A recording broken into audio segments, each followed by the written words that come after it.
Je, umewahi kusikia kuhusu ndege mdogo lakini mwenye siri kubwa ya uaminifu na mapenzi ya kweli? Ndege ambaye hata akifiwa na mwenza wake hawezi tena kuoa milele. Huyu si ndege wa kawaida. Huyu ni Hudhud, ndege aliyepata heshima ya kutajwa ndani ya Qur'ani tukufu. Karibu kwenye An-Najah TV. Mimi ni Abdul Majid na leo nakuletea siri na maajabu ya ndege huyu wa ajabu ambayo watu wengi hawajui.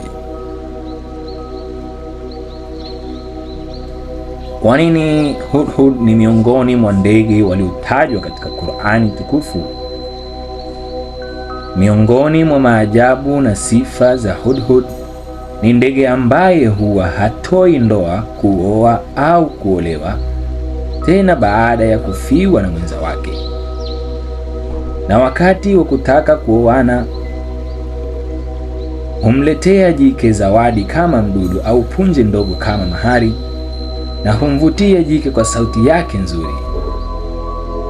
Pia humpa chakula kwa mdomo wake hadi jike likashiba, jambo linalomaanisha upendo. Kisha humchungulia sehemu ya kujenga kiota, mara nyingine kwenye shimo la mti. Baada ya hapo hufanyika ndoa, na jike hutaga mayai kati ya 5 hadi 7.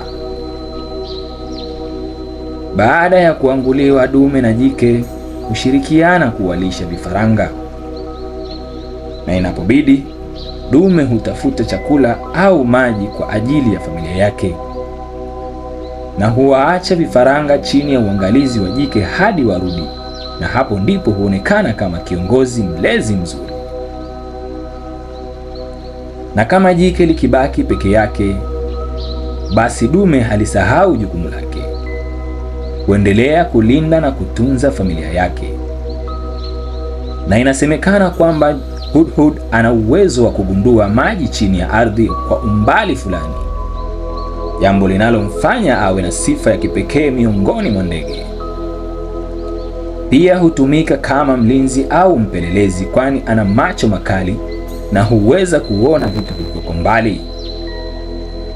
Kwa sababu hizo zote, Hudhud ametajwa katika Qur'an tukufu, hasa katika kisa cha Nabii Suleiman katika Surat An-Naml, ambapo alikuwa miongoni mwa askari wake na alileta habari muhimu kuhusu malaika wa shaba. Ujumbe huu mkuu wa masimulizi haya ni kuonyesha uaminifu, upendo wa familia na jukumu la uongozi, sifa ambazo binadamu anaweza kujifunza kutoka kwa ndege huyu mdogo.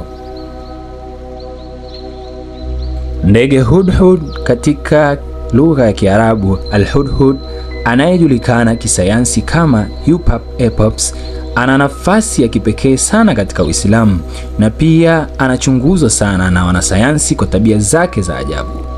Historia ya Hudhud katika Uislamu, kisa maarufu kinapatikana ndani ya Qur'an, hasa katika Surat An-Naml. Hudhud alikuwa sehemu ya jeshi la Nabii Suleiman, ambaye alipewa uwezo wa kuelewa lugha ya wanyama. Siku moja Hudhud alitoweka bila ruhusa. Aliporudi, alimpa taarifa Nabii Suleiman kuhusu ufalme wa Malkia wa Sheba, yani Bilqis. Alisema kuwa watu wake wanaabudu jua badala ya Mwenyezi Mungu. Habari hii ilisababisha Nabii Suleiman kumtumia ujumbe malkia huyu, na hatimaye akasilimu. Hapa Hudhud anaonekana kama mpelelezi, yani intelligence gatherer, mtoa taarifa wa kweli, kiumbe mwenye akili na uchunguzi mkubwa. Sifa za Hudhud kisayansi. Hudhud ni ndege wa kipekee sana. Muonekano wake, ana taji yani crest kichwani kinachofunguka kama shabiki, mwili wa rangi ya kahawia orange na mabawa yenye mistari mieusi na mieupe, mdomo mrefu uliopanda kwa ajili ya kuchimba ardhini, na sauti yake hutoa sauti ya hu hu hu, ndiko limetoka jina la Hudhud. Tabia zake kisayansi, wanasayansi wamegundua mambo ya kuvutia. Jambo la kwanza, ni mtaalamu wa kutafuta chakula. Huchimba ardhini kutafuta wadudu, minyoo na lava. Hutumia mdomo wake kama kifaa cha kuchunguza chini ya udongo. Jambo la pili, ni mfumo wa kujilinda. Huachia harufu mbaya kutoka kwenye tezi maalum kujilinda dhidi ya maadui. Watoto wake pia wanaweza kujilinda kwa njia hiyo hiyo. Uhamiaji au uhamaji wake au migration, baadhi yao huhama kulingana na msimu.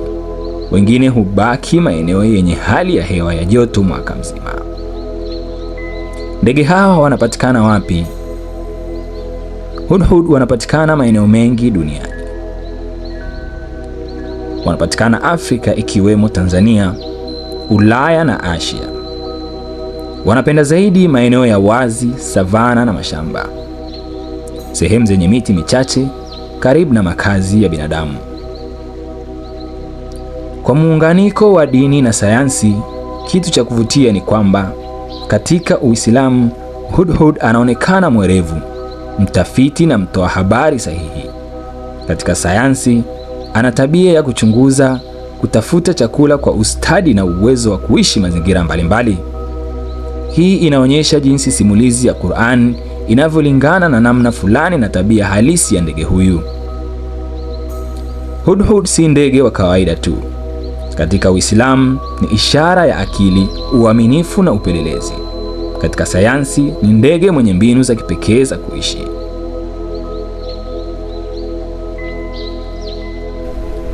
Subhanallah, kiumbe mdogo kama Hudhud, lakini ametufundisha maana ya uaminifu, mapenzi ya kweli na kuwajibika kwa familia. Je, sisi binadamu tunajifunza nini kutoka kwake?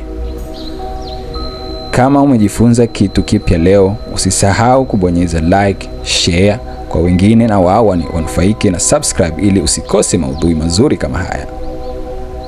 Hii ni An-Najat TV, mimi ni Abdul Majid. Tutaonana tena kwenye video ijayo insha Allah.